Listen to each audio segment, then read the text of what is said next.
ชายหนุ่มที่ว่าเป็นสร้างซ่อมแปลงรถจักรถูกยิงถล่มรถเสียชีวิตคาที่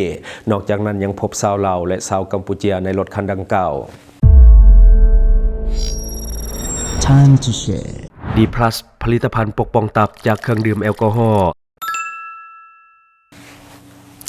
สวัสดีท่านผู้ชมกลับมาพบกับรายการ Time to Share สำหรับหัวข้อข่าวที่เราอยากจะนำเสนอในมื้อนี้ก็คือเกี่ยวข้องกับเหตุการณ์ที่ว่าเกิดขึ้นอยู่เพื่อนบ้านของเราแต่ว่าเชื่อมโยงกับสปป.ลาวก็ย้อนว่ามีคนลาว1คนที่ว่าอยู่ในเหตุการณ์ดังกล่าวที่มันเกิดขึ้นก็คือหนุ่มที่ว่าเป็นช่างซ่อมแปลงรถถูกยิงถล่มรถเสียชีวิตคาที่แล้วก็พบชาวลาวแล้วก็พบชาวกัมพูชาอีก1คนอยู่ในรถคันดังกล่าวซึ่งว่าในของข่าวได้มาจากแฟนเพจ CS7 HD News ซึ่งว่าเป็นแฟนเพจของช่อง7วันที่26พฤศจิกายนปี2025เวลาประมาณเที่ยงคืนกับ27นาทีเจ้าหน้าที่ตำรวจของไทยได้ลงพื้นที่ตรวจสอบเหตุการณ์มีผู้ชายถูกอาวุธปืนยิงถล่มเสียชีวิตคาที่1คนที่ถนนสายบ้านแหลมและก็สวนส้มบริเวณหมู่5บ้านสับตะเมาตำบลหนองตาคงและก็อำเภอโป่งน้ำร้อนจังหวัดจันทบุรีห่างจากทหารคลองตาดำเกือบ1กิโลเมตรในสถานที่เกิดเหตุพบรถยนต์อเนกประสงค์หรือรถ SUV สีดำป้ายทะเบียนก็คือกท4105 สระแก้วจอดอยู่ในถนนดังกล่าวสภาพรถแมนยางหลังแตกทั้งสองข้างและก็แวนทางด้านหลังมีห้องห้อยลูกปืนยิงแบบกระหน่ำรัวๆและภายในรถมีผู้เสียชีวิต1ศพชื่อเฒ่าออนซีอายุ48ปีนั่งอยู่ฝั่งคนขับและก็มีรอยบาดแผลลูกปืนเจาะเข้าด้านหลังอีก1นัดและก็บริเวณแผ่นหลัง3นัดห่างจากรถประมาณ50เมตรพบห้องห้อยของกระสุนปืนที่ว่าแตกแล้วและก็ปลอกปืน M16 จำนวน12ปลอกซึ่งเจ้าหน้าที่ได้เก็บไว้เป็นหลักฐานสอบสวนข้อมูลจากญาติพี่น้องของผู้ตายดอกชื่อเฒ่าบัวลีอายุ52ปีซึ่งว่าเป็นอ้ายของผู้เสียชีวิตได้ให้ข้อมูลว่าตนเองและก็ผู้เสียชีวิตมีอาชีพเป็นช่างซ่อมแปลงรถจักรอยู่ในพื้นที่ของบ้านแหลมผู้เสียชีวิตนี่เป็นคนบ่มีผิดบ่มีภัยบ่เคยมีเรื่องกับภัยและก็มักดื่มสุราเป็นชีวิตจิตใจและก็มีหมู่เพื่อนค่อนข้างที่จะหลายและก็มีการหย่าร้างกับเมียหรือว่าภรรยาเก่าแต่โดนแล้วญาติพี่น้องก็บ่ฮู้สาเหตุที่แท้จริงจากการถูกยิงในครั้งนี้นิสัยส่วนตัวของผู้เสียชีวิตแม่นมักเที่ยวห้านคาราโอเกะมีนิสัยมักม่วนและก็มีผู้หญิงที่ว่าอยู่ในห้านคาราโอเกะมาพัวพันตลอดเวลาก่อนเกิดเหตุผู้เสียชีวิตได้ไปหาผู้หญิง2คนที่เฮ็ดเวียกอยู่ห้านคาราโอเกะมาก่อนซึ่งประกอบมีชาวที่เป็นคนสปป.ลาวและก็คนที่เป็นชาวกัมพูชา1คนรวมกันเป็น2คนเมื่อเกิดเหตุการณ์ยิงถล่มผู้หญิงกัมพูชาได้แล่นเข้าไปในป่านั่นก็คือหลบหนีกระสุนปืนที่กระหน่ำยิงแบบรัวๆและยังเหลือเพียงแต่ชาวลาว1คนที่ว่าอยู่ข้างๆศพของเฒ่าออนซีซึ่งว่าเจ้าหน้าที่ได้นำตัวไปสอบปากคำที่สพ.บ้านแป้งส่วนสาเหตุของการก่อเหตุในครั้งนี้มันยังอยู่ในระหว่างการสืบสวนสอบสวนและก็เพื่อส่องหาข้อมูลแห่งจูงใจในการก่อเหตุในครั้งนี้โตไปเนาะอันนี้ก็คือชาวลาวที่ว่าไปอยู่ใน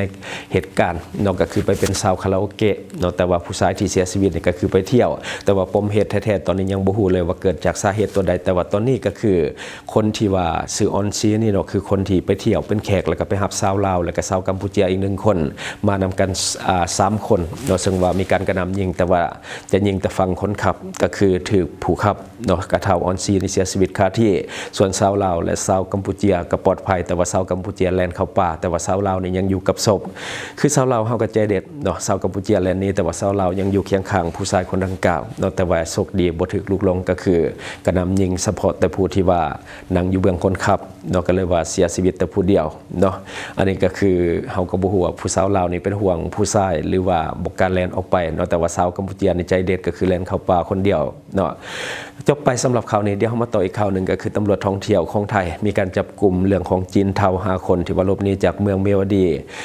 ของ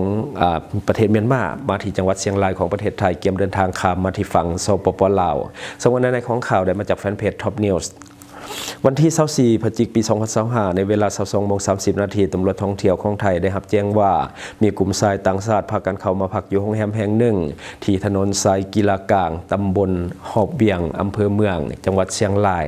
ได้มีการแต่งตั้งชุดเฉพาะกิจลงตรวจสอบสถานที่จริงจากการดักซุ่มเฝ้าเบิ่งภายนอกเป็นเวลานานเจ้าหน้าที่พบเห็นชายต่างชาติลักษณะเป็นคนจีนจำนวน5คนกำลังนั่งรับประทานอาหารอยู่ข้างๆโรงแรมก่อนจะกลับเข้าไปในโรงแรมหลังดังกล่าวหลังจากนั้น เจ้าหน้าที่ได้เข้าไปตรวจสอบเอกสารพบว่าทั้ง5คนพักอยู่ห้องเบอร์4และห้องเบอร์5และก็เมื่อขอเบิ่งเอกสารประจำตัวทั้งหมดบ่มีเอกสารและก็บ่มีหลักฐานใดๆมาแสดงต่อเจ้าหน้าที่ทั้งหมดเป็นคนสัญชาติจีนซึ่งว่ามีรายชื่อดังนี้ผู้ที่1ชื่อจงยงลิ้นอายุ30 ปีจากมณฑลกุยโจวและคนที่2ก็คือลงบังมินอายุ29 ปีมณฑลกุยโจวเช่นกันและผู้ที่3ก็คือวูกุยซินอายุ25 ปีมณฑลเฮอร์นานและผู้ต่อมาก็คือท้าวจงยงกวนอายุ28 ปีมณฑลกุยโจว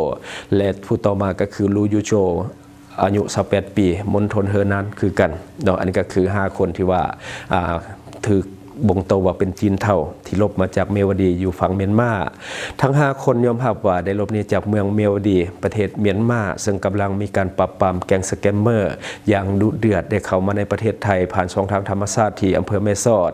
จังหวัดตากและก็เดินทางต่อมายังจังหวัดเชียงรายเพื่อที่จะเข้าไปยังฝั่งสปป.ลาวและก็เข้าไปในพื้นที่สามเหลี่ยมทองคำเจ้าหน้าที่ได้แจ้งข้อกล่าวหาก็คือท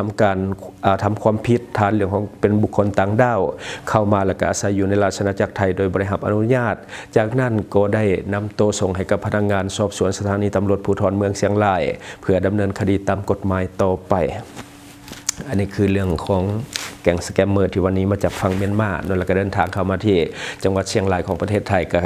โกงกันข้ามกับแขวงบ่อแก้วของเรานอกก็คือจะเดินทางข้ามมาที่สามเหลี่ยมทองคำแต่ว่าถูกจับที่ประเทศไทยก่อนก็เลยว่าบ่ได้ข้ามมาคือตอนนี้การปราบสแกมเมอร์อยู่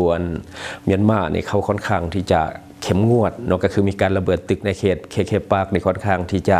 หลาย10 ครั้งและ 4-50 ครั้งนี่น่าจะบ่หลุดและที่ว่าเขาจะระเบิดไปซะนั่นแก๊งคอลเซ็นเตอร์ก็เลยวันนี้ตายข้ามมายังประเทศไทยเป็นเหตุให้แก๊งสแกมเมอร์นี่มัน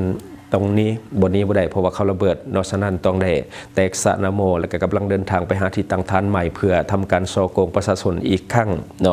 ข้าสิไปกัมพูเชียก็บ่ได้สิมาประเทศไทยก็บ่ได้เมียนมาก็บ่ได้ยังเหลือแต่บ้านเฮาที่ว่ายังบ่ทันได้ปราบตอนนี้ก็คือก่อนหน้านี้ก็มีข่าวคือกันเรื่องของจีนเทาที่ว่าแตกสะเข้ามาในจังหวัดตากของประเทศไทยก็คือมีการจับกลุ่ม18 คนชาวจีนก็คือลักลอบเข้าเมืองผิดกฎหมายแล้วก็ย่ำข้ามมาที่ฝั่งสปป.ลาวของเฮาสถานีตำรวจภูธรจังหวัดตากได้บุกจับชายชาวจีนจำนวน18 คนที่ลักลอบเข้าเมืองผิดกฎหมายซึ่งถูกจับในขณะที่กำลังลี้ซ่อนอยู่เรียบตามเลขทางขออภัยตามทางเลขที่1175อำเภอบ้านตากเพื่อลดหาผู้มาหับที่จะไปส่งต่อและก็หลีกเลี่ยงด่านกวดเจ้าหน้าที่ชาวจีนกลุ่มนี้สารภาพว่าได้เดินทางมาจากเมียนมาก็คือเมืองเมียวดีโดยนั่งเรือข้ามแม่น้ำเมยเขามาทางด้านอำเภอเมลมาดทั้งหมดบ่มีเอกสารยังยืนตัวตนและก็ถูกดำเนินคดีในข้อหาเรื่องของบุคคลต่างด้าวเข้ามาประเทศไทยและก็อยู่ในประเทศไทยโดยบ่ได้รับอนุญาตเจ้าหน้าที่กำลังสืบสวนสอบสวนขยายผลเพื่อติดตามจับกลุ่มเครือข่ายผู้ลักลอบและก็ผู้พาเข้ามาในประเทศไทยต่อไปอันนี้ก็คือเรื่องของการลักลอบเข้าไทยนับว่าเป็นความโชคดีที่ว่าผ่านประเทศไทยก่อนที่จะมาสามเหลี่ยมทองคำในบ้านเฮาและก็ถูกจับก่อนก็คือทางไทยมีการบล็อกไว้ก่อนแล้วก็คือจับกลุ่มไว้ก่อนแล้วก็ส่งตัวกลับประเทศก็เลยว่าบ่ได้เข้ามาในพื้นที่สามเหลี่ยมทองคำของเฮาเพราะว่าทานอยู่กัมพูชากับไปแล้วทานอยู่เมียนมากับไปแล้วอยู่ไทยก็ยากแล้วในปัจจุบันมีแต่ฟังบ้านเฮาตอนนี้ก็ท่าเบิ่งว่าเขาจะสิปราบตอนใดถ้าว่ามีความคืบหน้าเฮาก็จะรายงานเพิ่มเติมให้ท่านผู้ชมได้รับรู้รับฟังนํกันและทั้งหมดก็คือสิ่งที่เฮาอยากจะนำเสนอในมื้อนี้หวังว่าท่านจะได้รับสาระดีๆสำหรับท่านที่ว่าเบิ่งรายการเฮาอยู่คิดเห็นจะได้ก็สามารถฝากไว้ภายใต้คอมเมนต์ของเฮาและข้าพเจ้าจะเข้าไปอ่านด้วยตนเองขอขอบใจช่องทางที่คุณสามารถรับชมข่าวสารจาก Time to Share Studio Fanpage Time to Share Laos YouTube Time to Share TikTok Time to Share Laos Facebook สิงห์ดาราสายลินอยู่เมืองลาวใช้แต่เงินกีบลาวและส่งเสริมผลิตภัณฑ์ภายในเพื่อลดพรการนำเข้าสินค้าและแก้ปัญหาเงินตา Subscribe for more video.